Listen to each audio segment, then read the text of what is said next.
Comienzo un poco a hablarles un poquito de quién es nuestro invitado. Nuestro invitado es un italiano que se ha venido a vivir a América Latina. Ya nos contará pues cuál ha sido la razón, pero me imagino que o el amor lo capturó o algún tipo de pasión por América Latina lo capturó y bueno, vive aquí hace algunos años. Pierluigi es una persona que lleva mucho tiempo trabajando en fundraising, tiene mucha experiencia, está dedicado exclusivamente al tema de telemarketing para organizaciones sociales, trabaja con algunas de las organizaciones sociales más grandes de la región o inclusive la más grande de la región, tiene en su portafolio de clientes increíbles. Por tanto, es alguien que, pues nada, de los que les va a hablar hoy, lo va a hablar con mucha seguridad y pues nada, les sugiero que de verdad aprovechen el espacio porque no es fácil conseguir gente que tenga tanta experiencia como Luigi y bueno, pues tenemos la alegría de contar con él hoy aquí, ¿vale? Entonces nada, vamos a empezar. Gracias a todos por dejar la información de qué organizaciones son, pues aprovecho de dar una bienvenida a Jennifer, Graciela, Laura, Dolly, Marcela, María, Carla, Betty, Edith y Mariano y José. Bueno, nada, entonces hoy hablamos de telemarketing.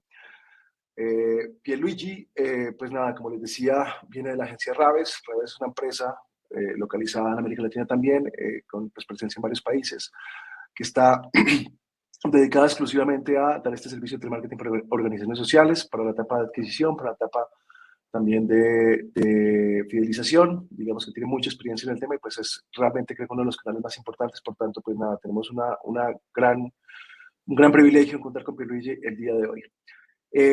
Pues a los que me conocen, yo soy el fundador de Afrus, yo llevo haciendo fundraising durante más de 20 años, comencé en el 2001, cuando aún se hacía fundraising enviando cartas.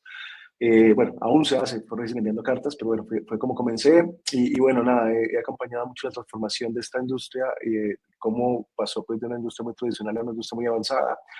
Y digamos que nada, trabajamos muchísimo para que pues a medida que la tecnología va aumentando, etcétera, pues podamos ofrecerles soluciones tecnológicas que los ayuden a ustedes a ser más exitosos con sus organizaciones. Eh, pues nada, como una pequeña introducción. Eh, Cuando uno hace fundraising, el fundraising pues digamos que se vuelve el mecanismo o la forma de financiación de la organización más importante, es decir, cuando uno hace fundraising de individuos y logra ser exitoso, tu organización pues tendrá, por así decirlo, una estabilidad financiera mucho más grande y tendrá nada, una estrategia de ingresos mucho más madura a medida que tiene más donantes. Pero ¿cuáles donantes? Los donantes son muy importantes, son los donantes recurrentes o socios. Hay varios nombres, pero digamos que el nombre más común es llamarles de socios o donantes recurrentes. Estos donantes recurrentes son las personas que adquieren un compromiso en decir, oye, todos los meses te voy a hacer una donación y esa donación pues nada, es perenne en el tiempo. Esto es lo que hace las organizaciones grandes y lo que hace que el fundraising pues, sea estable en el mundo entero, esa consecución de socios. Esa consecución de socios pues viene a partir de que en mi base de datos yo tengo leads, gente que nunca me ha donado, tengo donantes, gente que ha hecho donaciones únicas y tengo los socios. ¿Qué es lo que ocurre? Que yo tengo que tener un mecanismo para el cual yo de mi base de leads y de mi base de donantes pueda generar donantes recurrentes o socios. Y ese es el papel del contact center, por eso es tan importante. Y digamos que el contact center es como el complemento perfecto a las campañas que yo hago donde genero visibilidad y la gente, pues nada, de una u otra forma, a esa visibilidad que yo genero, me deja los datos o campañas donde yo pido donaciones. Hay muchos donantes únicos, pero yo no puedo dejarlos en ser donantes únicos. Necesito llevar a que esas personas se conviertan en donantes recurrentes. Y el contact center es la herramienta más eficaz que existe para ese motivo. No hay nada que le reemplace, nada que le gane. Una organización que tiene contact center tiene la capacidad eh, para de alguna manera poder pues, generar estas recurrencias. Si una organización no tiene contact center, pierde una de las grandes oportunidades para poder tener una comunidad de donantes recurrentes crecientes. Entonces, esa es un poco la introducción a este tema. Es realmente muy importante que todas las organizaciones que procuran fondos, que hacen fondos en individuos, tengan dentro de su portafolio pues, la posibilidad de tener un contact center. Y bueno, por eso estamos aquí hoy. Entonces, no siendo más la introducción, quiero darle la palabra al experto, Pierluigi, bienvenido. Muchas gracias por acompañarnos. Por favor, Bueno, dejo la muchísimas presentación en tus gracias, manos. Diego, por la invitación y por la oportunidad a ti también. Y buenos días a ti y a todos, a los asistentes. Y un tema súper interesante para arrancar el año con una información, espero, muy valiosa para todos y, digamos, tocando la estrategia que, como bien has dicho, es la más exitosa y la que puede dar el mejor empujón a la estrategia de recaudación de fondos de una organización. Entonces, primero empezamos, ¿no? Todos sabemos de la recaudación de fondos, pero muchos piensan que la recaudación de fondos es o hacer el digital o me apoyo a un gobierno. Miramos un poco el panorama general. Tenemos las donaciones por parte de individuos y por parte de entidades. Entonces, por parte de entidades podemos hablar de entidades públicas y privadas, gobiernos, podemos hablar por parte de individuos de una variedad bastante amplia de opciones, el digital, que es el más fácil quizás de hacer, pero como sabemos quizás un poco más lento, donaciones directas, aportes directos, personas que van a donar directamente a la organización, hasta donaciones en especie. Y luego tenemos unas operaciones más estructuradas y organizadas, que son el face-to-face y el telemarketing. Ahora, obviamente hay más opciones aún, pero digamos, esas son las más conocidas, las más, digamos, comunes de cada organización. Es muy importante, empiezo con eso, que hacer una estrategia, realizarla, no quiere decir no realizar las otras.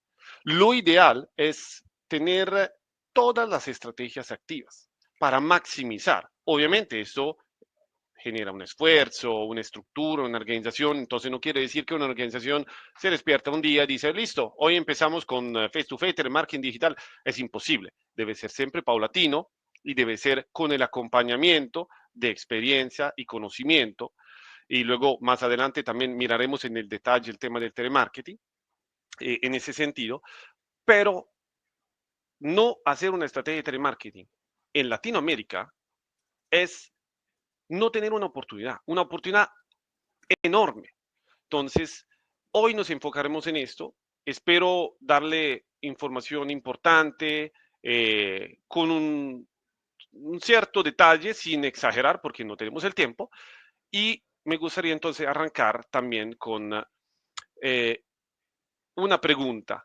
Pero exactamente el telemarketing, ¿qué es en el tercer sector?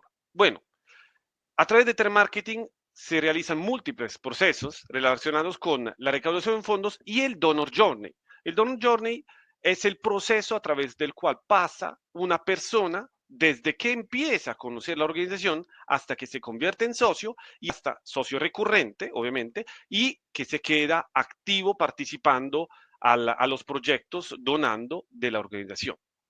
Entonces, entre los diferentes procesos tenemos la adquisición, la fidelización, la retención, la comunicación continua y muchos otros procesos, por supuesto. Después de eso, la primera pregunta que dice, ¿pero funciona el telemarketing? Bueno, Pierluigi y Diego dicen que sí, pero sí funciona. Más bien, es la estrategia más exitosa tanto en la recaudación de fondos y tanto como en las otras áreas que ya estaba empezando a comentarles anteriormente. Pero la pregunta también dice, listo, pero ¿por qué? Porque finalmente donar es un proceso emocional. Entonces, obviamente, funciona ver un video, obviamente funciona ver una foto o visitar la página web, pero no hay nada mejor que hablar con una persona que en tiempo real nos da información detallada, nos muestra conocimiento de la organización, datos precisos, nos explica, identifica una problemática, nos muestra la solución que la misma organización propone para esta problemática y nos muestra cómo podemos hacer parte de esta solución. Todo esto en pocos minutos.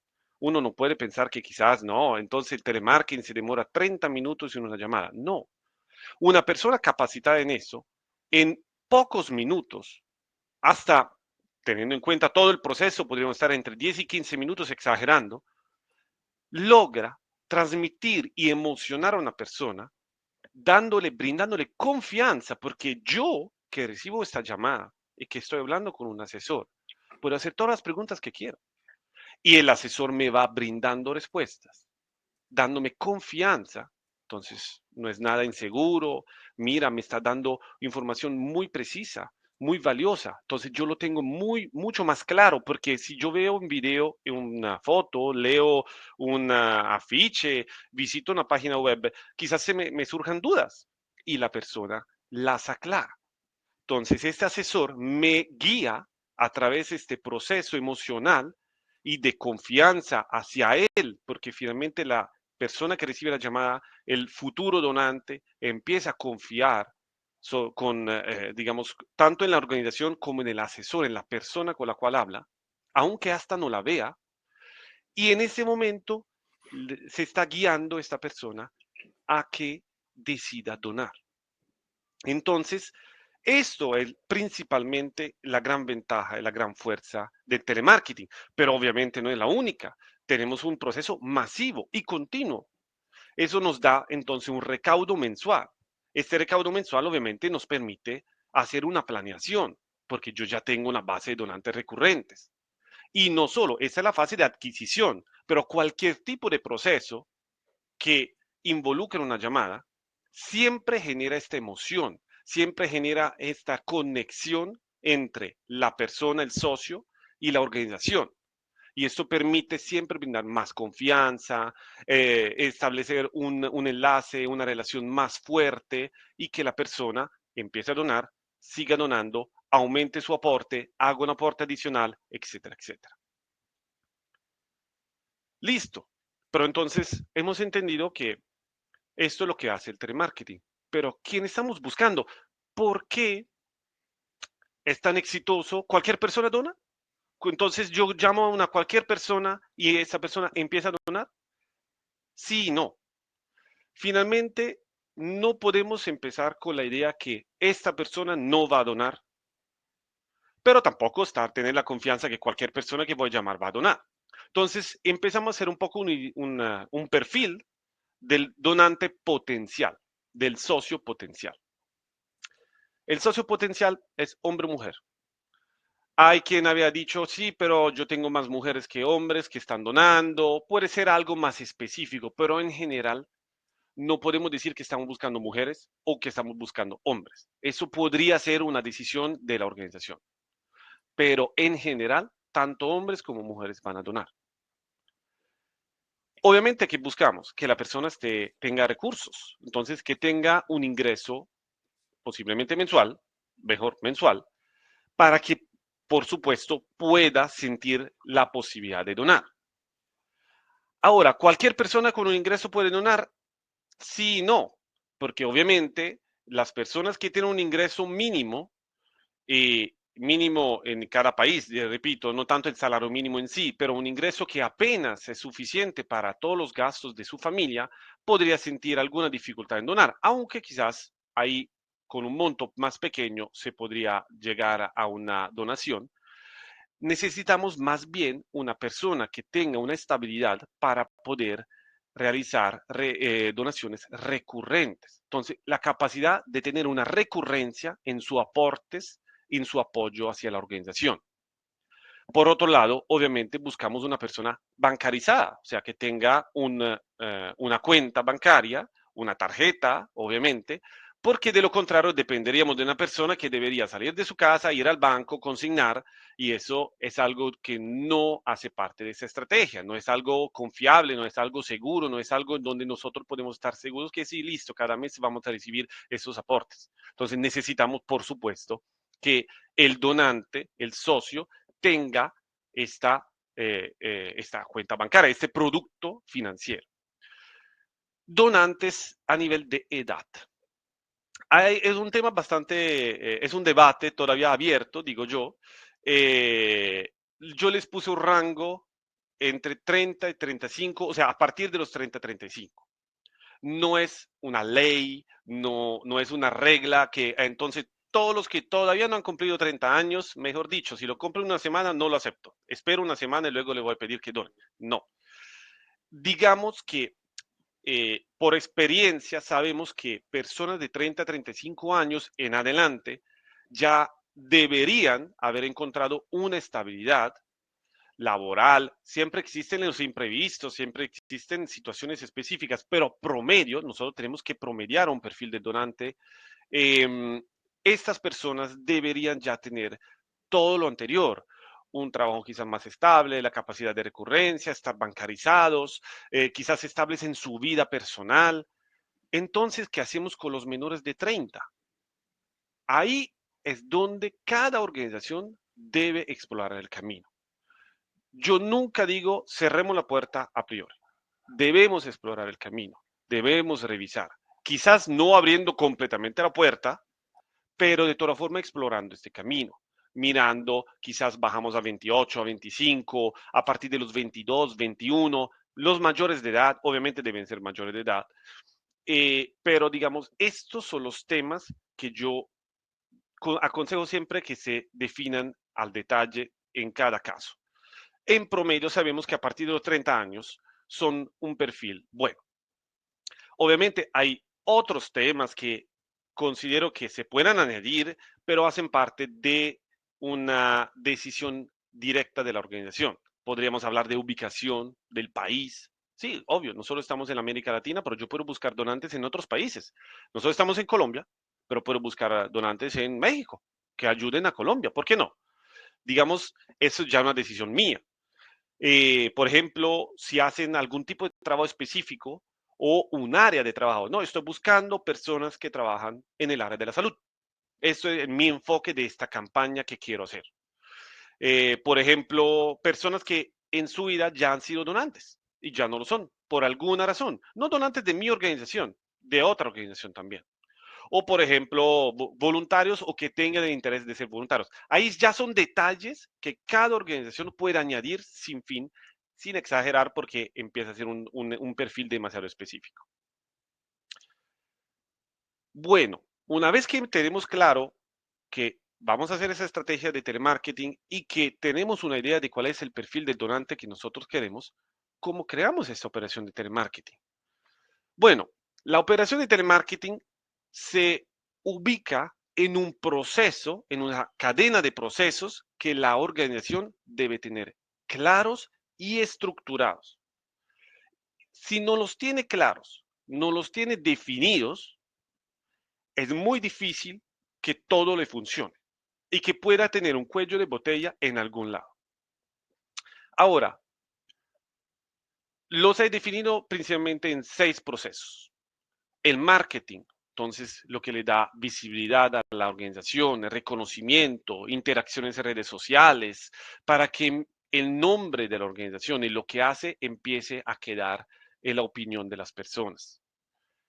La generación de base de datos, pueden ser leads, bases frías, bases propias, obviamente es de ahí ya tenemos un poco de reconocimiento, visibilidad, vamos a generar nuestras bases de datos o adquirirla, o ya la tenemos, solamente tenemos que revisarlas y trabajarlas. Una vez que tengo las bases de datos, paso a la fase de adquisición. Y es ahí donde entra el telemarketing. El telemarketing va a convertir todas estas personas, todos esos contactos, los podemos llamar prospectos, en socios, en personas que empiezan a creer en la organización, a enamorarse de la organización y sí la quieren apoyar. Ahora bien, todas las personas que se involucran en este proceso, que se involucran en los proyectos de la organización y han dicho, ok, te voy a apoyar, entonces la organización debe tener la capacidad de realizar el cobro, digamos, de poder hacer que esas donaciones sean efectivas, que lleguen directamente, que el aporte llegue, porque yo puedo decir, listo, yo te voy a apoyar, pero si finalmente no voy a donar, entonces ahí es clave que la organización tenga un proceso de cobranza bien estructurado. Luego llega la fidelización, que es la continuación de la adquisición, porque si se enamora la persona y la persona empieza a donar, pero luego no cultivamos este amor, esta confianza que está dando, se pierde en el tiempo. Entonces es ahí donde tenemos que tenerla actualizada, comunicarnos con la persona, mostrarle lo que estamos logrando gracias a su apoyo y es una fidelización que puede ser a través de varios modalidades, el correo, el SMS, el WhatsApp, la llamada, obviamente.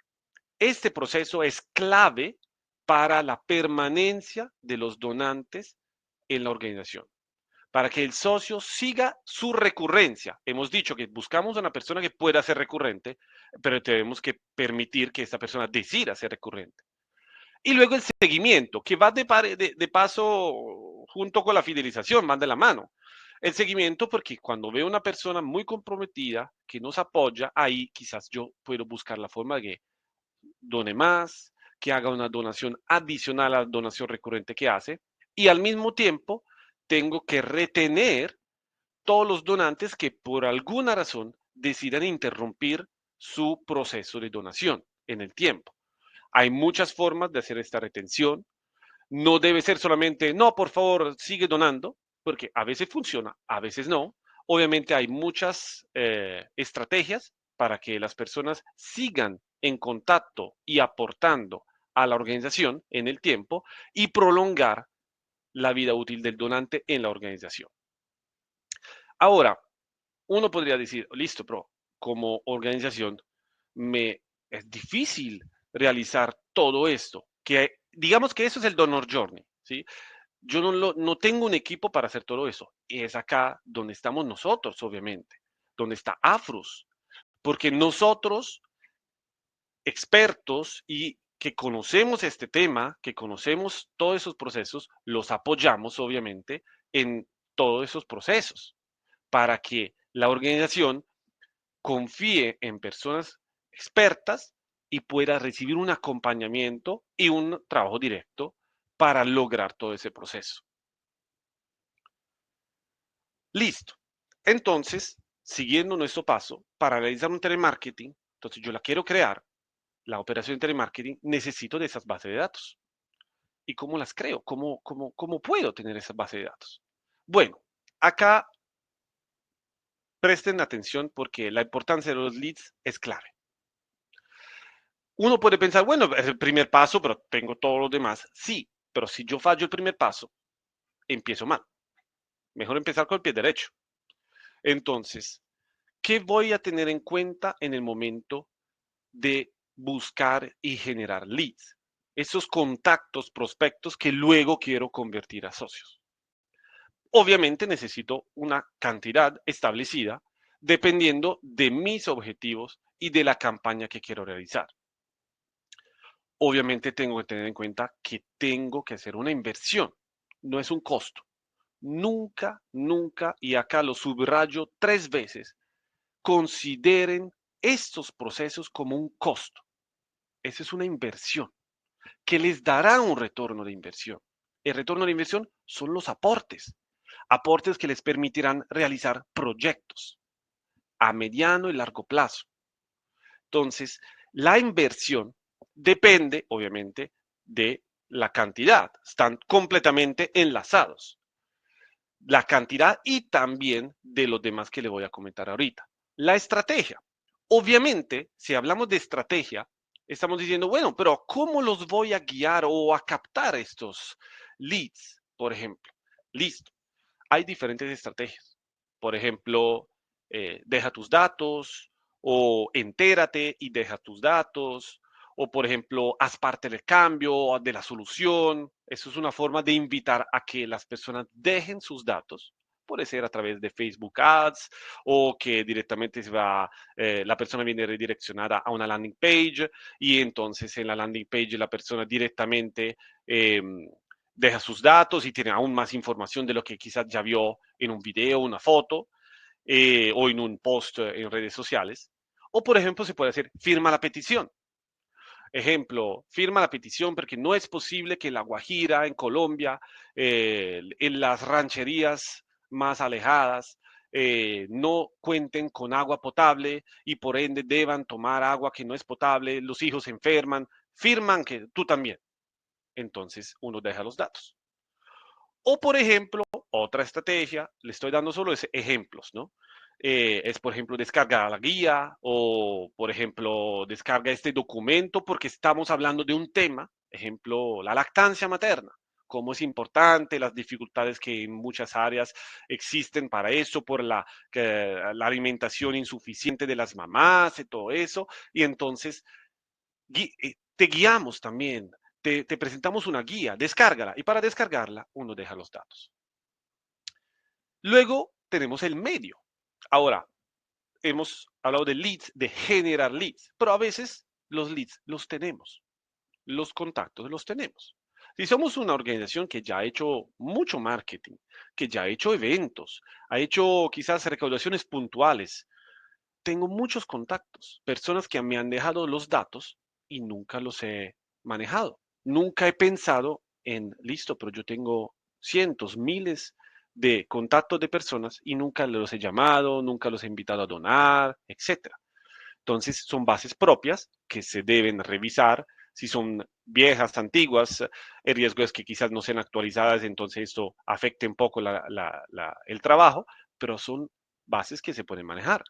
O bases de donantes que en el tiempo, yo soy una organización que lleva mucho tiempo y en el tiempo he perdido donantes, donantes que han intentado donarme digital a través del digital, pero no han logrado, o donantes que en el tiempo me han dejado los datos, o donantes que yo he encontrado en tal evento y me dejaron los datos y que yo estoy informando igualmente de lo que estoy haciendo y que de vez en cuando quizás me donan. O, por ejemplo, yo puedo realizar una alianza con un banco, con una empresa, y nos prestan, por la alianza que se hace, los datos de sus clientes, empleados, etcétera, dependiendo obviamente de la ley Habeas Data y todas las autorizaciones que se deben contar con eso, porque acordémonos que no es posible comprar una base de datos, al menos en Colombia, y por ende todo tipo de gestión de datos debe tener un consentimiento directo de la persona o al menos indirecto a través de la persona, de la empresa a la cual han dejado los datos. Listo. Entonces, ya hemos entendido cómo podemos recibir esos leads y los factores que más afectan, que más impactan la generación de esas bases de datos. Y ahí vamos al punto clave. Pero esos datos, ¿son de calidad o no son de calidad? ¿Qué quiere decir de calidad o no calidad?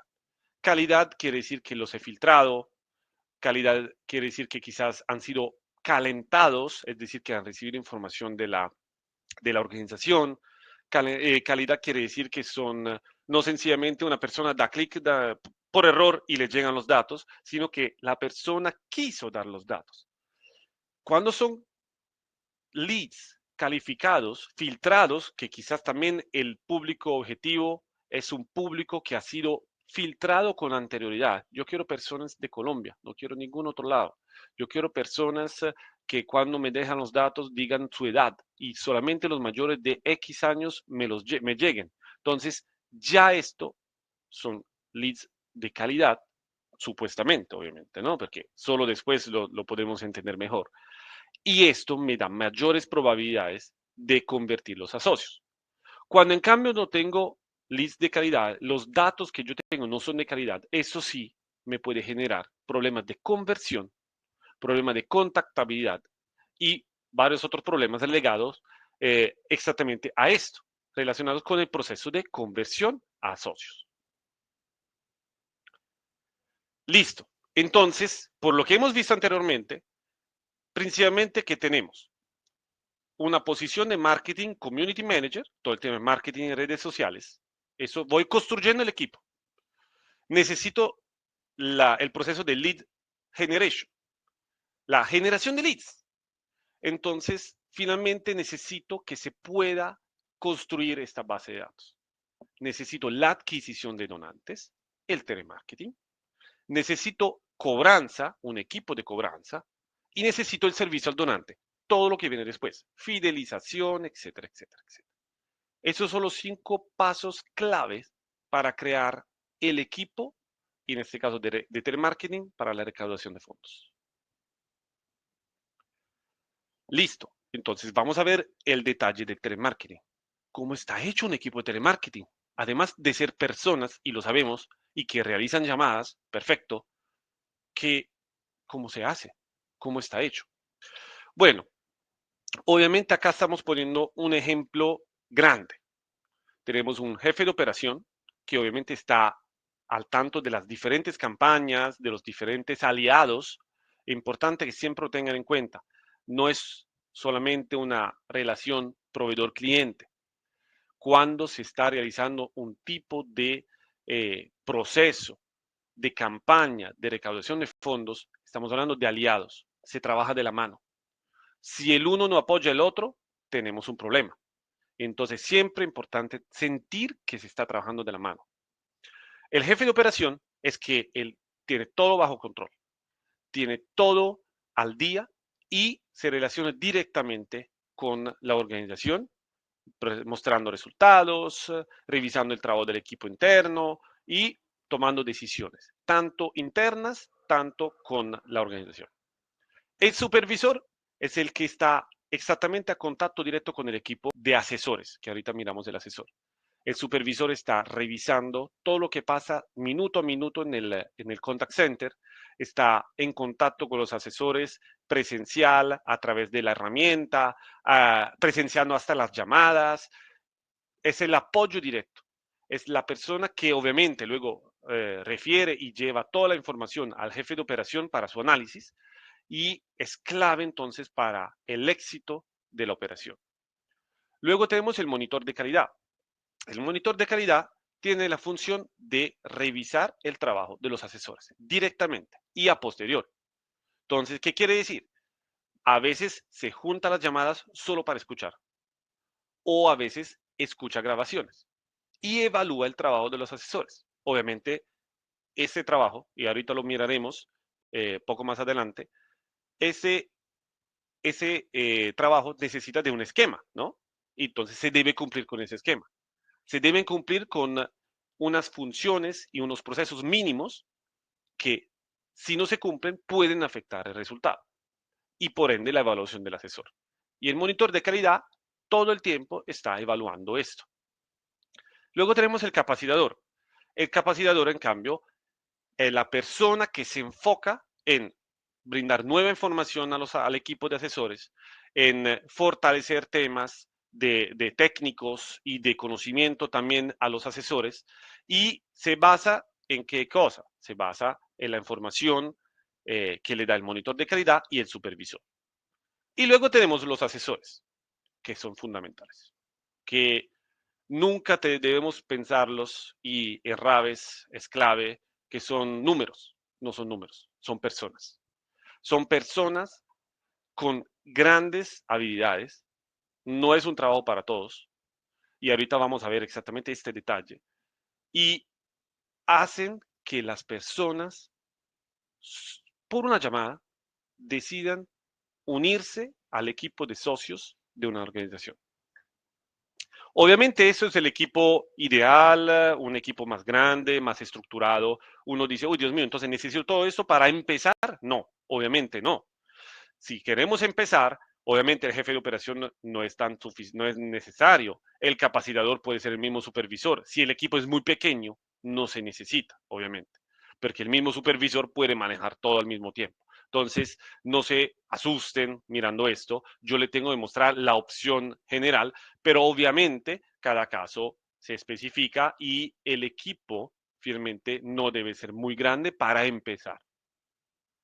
Pero finalmente hemos identificado el equipo en sí como cargos, funciones, pero ¿cómo son estas personas?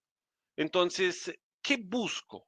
Busco personas comerciales que han hecho ventas, tangibles, intangibles, o más bien siendo que tengo que empatizar con la persona, voy a buscar personas que han tenido experiencia en servicio al cliente. Ambas cosas. Afortunadamente, o quizás desafortunadamente, ambas cosas aplican, eso no tiene iguales. Este trabajo de adquisición de socios no tiene iguales. Por ende, estamos buscando personas que, por un lado, deben tener habilidades comerciales, deben tener habilidades como, por ejemplo, saberse orientar al logro, porque necesitamos convertir personas a socios, pero también necesitamos que tengan habilidades comunicativas. deben generar empatía, sensibilización, deben sensibilizar la persona a los temas que les vamos contando de la organización. Y en general debe tener una resistencia a la frustración, porque no es un trabajo fácil, para nada. Entonces, es muy único este tipo de trabajo y por ende necesita de una capacitación inicial importante y de una formación continua, de un apoyo continuo, tanto motivacional, tanto, digamos, del estado anímico, psicológico, tanto de la técnica, obviamente. Sin técnica. Pero bueno, entonces hemos dicho esto y hemos dicho, no sé si me escucharon, que obviamente hay una forma que el monitor de calidad también va a evaluar para hablar con las personas. Y es el guión. ¿Qué es el guión? El guión es la estructura, o que se llama también speech, es la estructura de lo que yo voy a contar a la persona que llamo. Entonces, esta herramienta que dará la oportunidad a los asesores de lograr la adquisición de socios. ¿Cómo es este guión? Entonces, ¿ya está todo escrito? ¿Yo voy leyendo? No, por supuesto que no. Debe fluir, debe ser algo natural. Por ende, para que esto pueda pasar, debe tener una estructura clara y sencilla. De esta manera, el asesor puede adquirir toda la información, hacerla suya, la aprende fácilmente y la sabe manejar fácilmente. Además, debe tener un orden específico de pasos a seguir. De esta manera, se da una estructura que el asesor puede seguir con facilidad. Entonces, yo me aprendí toda la información fácilmente y sé manejarla, sé contarla con naturalidad, pero debo seguir el orden, porque de esta manera mi naturalidad también fluye durante toda la conversación telefónica. Debería ser flexible parcialmente. ¿Por qué? Porque si le damos demasiada flexibilidad, ahí sí se pueden crear problemas. Pero debe ser flexible parcialmente para adaptarse a la situación que encuentra el asesor por teléfono. Porque cada persona es diferente. Y por ende, debo tener la posibilidad de tener pequeños cambios. Y no solo levantar la mano, ¿qué hago? ¿Qué hago? ¿Qué hago? Luego, mantener alta la atención de la persona. Eso es clave en un proceso emocional.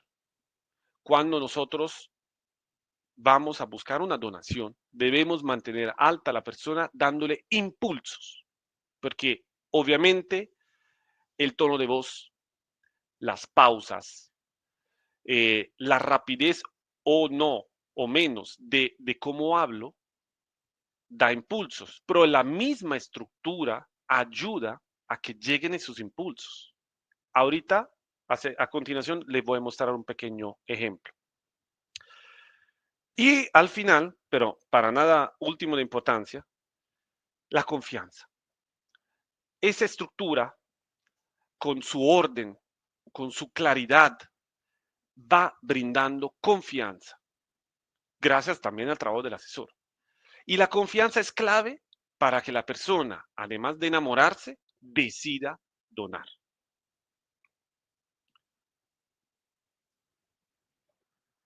Ese es el ejemplo de la estructura de un guión, obviamente genérico, ¿sí? Obviamente se empieza con un saludo y una presentación del asesor que está llamando, se habla de la ley habeas data y, digamos, especificamos por qué estamos llamando. Obviamente no voy a decir por qué quiero que done. Le explico cómo llegamos a esta persona, porque obviamente dirá, listo, me está llamando desde la fundación, pero ¿por qué? Y empieza a hacer unas preguntas, porque debo generar esta confianza y al mismo tiempo, estas preguntas me permiten empezar a conocer a la persona con información que por un lado es un filtro, acuérdense el perfil del donante, trabaja o no trabaja, cuántos años tiene y además, por ejemplo, listo, trabaja, es bancarizado, tiene un producto financiero, obviamente no se lo voy a preguntar, pero lo voy a imaginar, ¿sí? Dependiendo del tipo de trabajo también que me va comentando. Y ese también me va a decir, listo, puede tener o menos recursos. y al mismo tiempo le hago alguna pregunta respecto a lo que yo sé que más adelante le voy a contar. ¿Tiene familia, no tiene familia, tiene hijos, no tiene hijos? ¿Sí? El medio ambiente, dependiendo de la temática. Siguiente, voy a hablarles de la organización. Entonces, listo. Te he comentado que llamo de tal organización, nos estamos conociendo, estoy empezando a generar confianza entre los dos, te cuento acerca de la organización. No debe ser hablarle desde que se fundó la organización, se deben dar datos claros, específicos y a dónde queremos ir.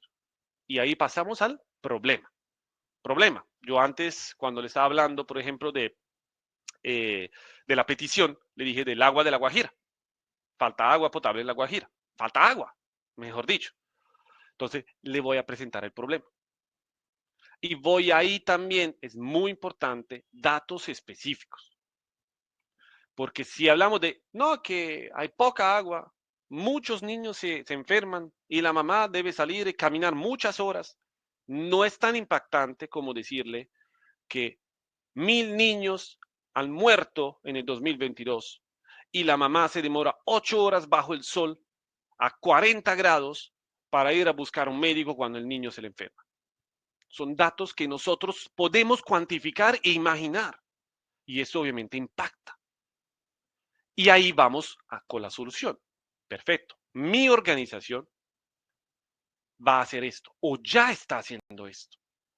Y donde le presentamos y le vamos preguntando, como que obviamente te parece bueno, ¿no? ¿Quién va a decir que no? Todos van a decir que sí. Y llevamos al proceso de cierre. Eso es clave y lo puse en mayúscula por esta razón. El cierre, si hemos hecho bien todo lo demás, va a salir, pero el cierre es clave porque donde vamos a pactar con la persona la donación. Vamos a decirle, listo, dona este valor para que podamos brindar la solución a las rancherías de La Guajira. El acuerdo que sigue el cierre es donde también la persona debe entender que es una donación recurrente mensual. No es hoy y ya, es en el tiempo. Porque gracias a ti, a cabo de 12 meses, hemos apoyado a 12 rancherías, no una, 12. Entonces, eso es súper importante porque abre la puerta a todo lo que verá después, llegará después. Y luego la finalización de la llamada. Obviamente, siempre debe ser positiva, debe ser dejando la puerta abierta para que cualquier cosa la persona se comunique con nosotros, que por favor esté pendiente que le enviaremos la información, etcétera, etcétera. Y un agradecimiento importantísimo y de corazón.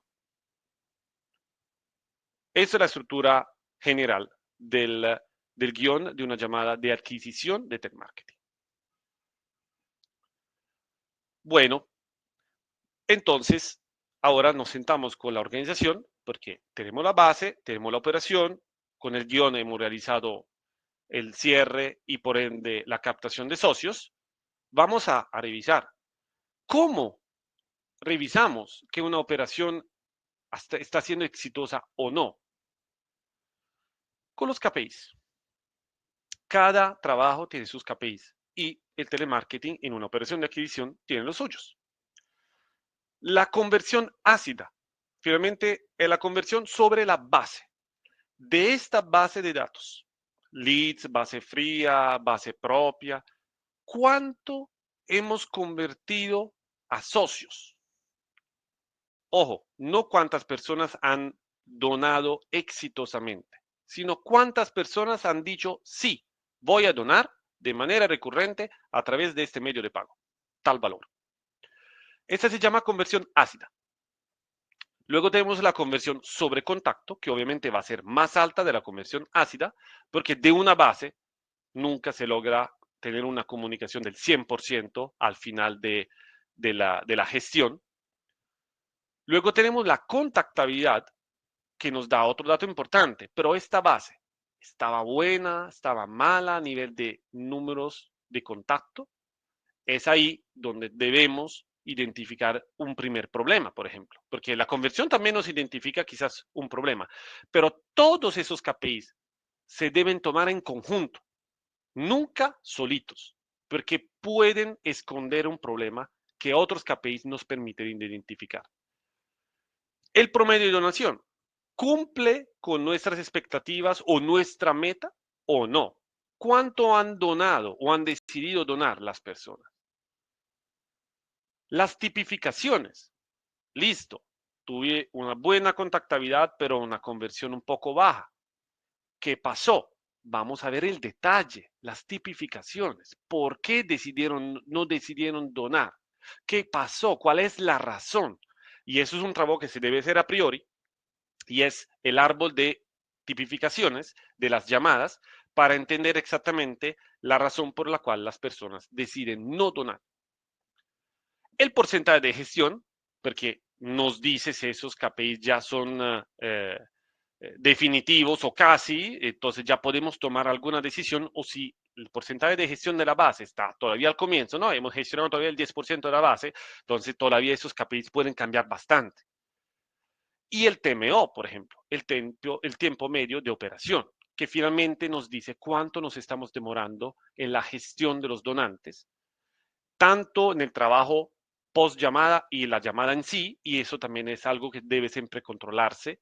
Eso más interno del contact center, pero de toda forma, siempre es interesante ponerlo en la mesa junto con los otros KPIs.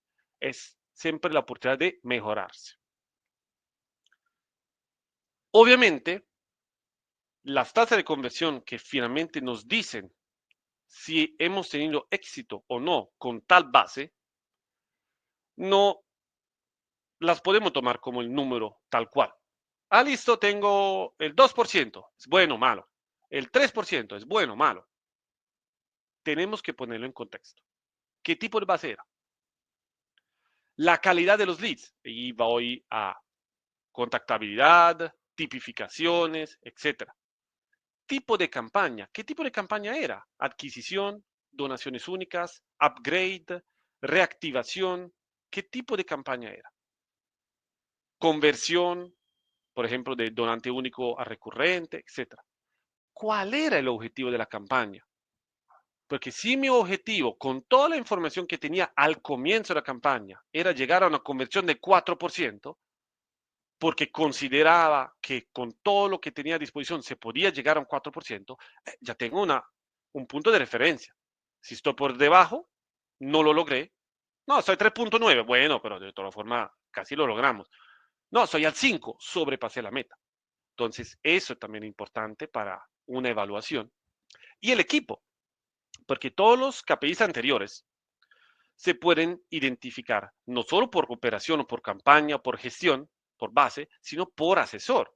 Y por otro lado también, si yo tengo un equipo muy pequeño y tal mes con tal base tuve un percance o un bajón con un asesor, obviamente eso afecta mucho más que tener un equipo de 20 personas y un asesor me falló por 1 o 2 semanas, la afectación es mínima. Si tengo un equipo de 2 personas y un asesor me falla, obviamente la afectación, si me falla 2 semanas, es del 25% o mucho más alta que en un equipo mucho más grande. Entonces, eso también se debe tener en cuenta. Les quise dar unos ejemplos de rangos de lo que se podría lograr a nivel de conversión ácida con las diferentes tipologías de bases, con 3 tipologías de base. Ojo, por favor, no lo tomen como, seguramente debo estar entre este rango, o si estoy fuera de este rango está bien o mal. No, son ejemplos que, como pueden ver, también a veces el rango es amplio, pero para que lo tengan un poco en cuenta, para que empiecen los que no conocen muy bien este tema, que empiecen a entender de qué estamos hablando.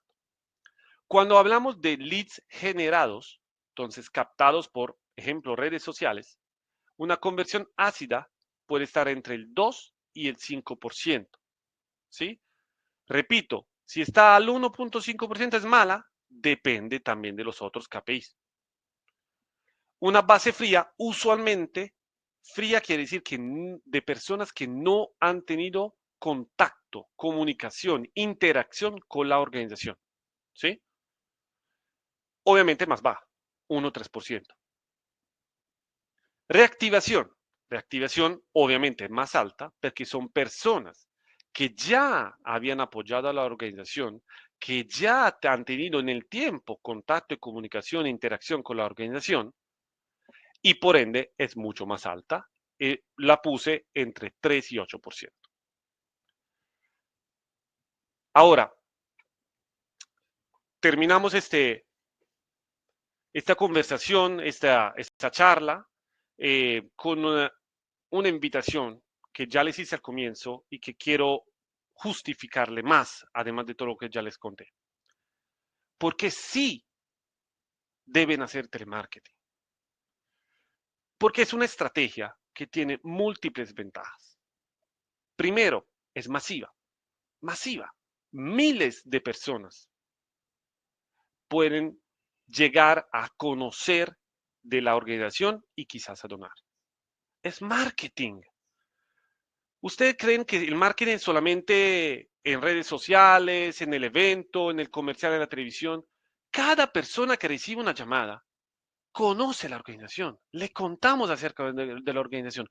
No quiere donar hoy, quizás quiera donar mañana o en un futuro, porque ya le conté, ya se enteró más de, si ya había tenido algún contacto, se enteró más de la organización. Y luego el voz a voz. Si en cambio una persona empieza a donar, luego habla bien de la organización. Obviamente si hacemos bien el trabajo. Y es continuo. Nunca para. Todos los días trabaja. Siempre sigue, siempre sigue. No es una activación puntual. Listo, voy a visitar a los empleados de la empresa Coca-Cola para que donen. ¿Cuánto dura? 5 días y se acabó. Listo, voy a hacer un evento. Listo. Es hoy. Una feria, una semana. Eso es todo el tiempo. El ROI, el retorno de inversión, es alto. Invierten hoy y van a ver en el tiempo un retorno de inversión que puede ser al cabo de 2, 3 años del 2, 3. Presupuesto mensual. Obvio, nosotros podemos recibir donaciones hasta importantes por parte de entidades, de gobiernos, para un específico proyecto. Pero ¿qué tal tener un ingreso recurrente mensual que nos permita hacer una planeación y decir, bueno, puedo hacer este proyecto? No tanto, vamos a crear 2 pozos para, no, voy a hacer este proyecto durante 12 meses, porque por lo que veo, tengo los recursos durante esos 12 meses para tener la financiación cada mes, sin falta. Siempre habrá donantes. Nunca piensen, no, que ya se acabó. Siempre habrá donantes.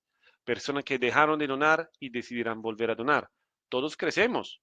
El donante que no nos gustaba porque tenía 25 años en el 2022, en el 2025 tiene 28. Quizá será más estable, tendrá trabajo y si quiere donar, y no, yo ahí sí, sí, ves, 28 está bien, lo aceptamos como donante. Siempre habrá donantes. Y la facilidad, es decir, es difícil, especialmente si no se cuenta con la experiencia, con el apoyo de empresas o de agencias que le pueden dar todo el acompañamiento. Pero una vez que se crea la organización de esta operación, una vez que se realiza, uno va aprendiendo, pasa la curva de aprendizaje y es mucho más fácil, porque ahí ya no debe inventarse nada nuevo, ya no debe empezar desde cero, sino ya tiene todo estructurado y es solamente un mejorar algo. Mejorar las comas, los puntos, quitamos esto, añadimos esto, lo corremos más adelante, más atrás. Y es entonces mucho más fácil. Nunca se asusten y nunca pidan, bueno, empiezo hoy, quiero el resultado en una semana. Deben saber esperar. Una vez que saben esperar y trabajan duro para lograr el resultado, van a ver el resultado y no solo, va a ser más fácil más adelante, porque ya lo tienen construido y es solamente perfeccionarlo.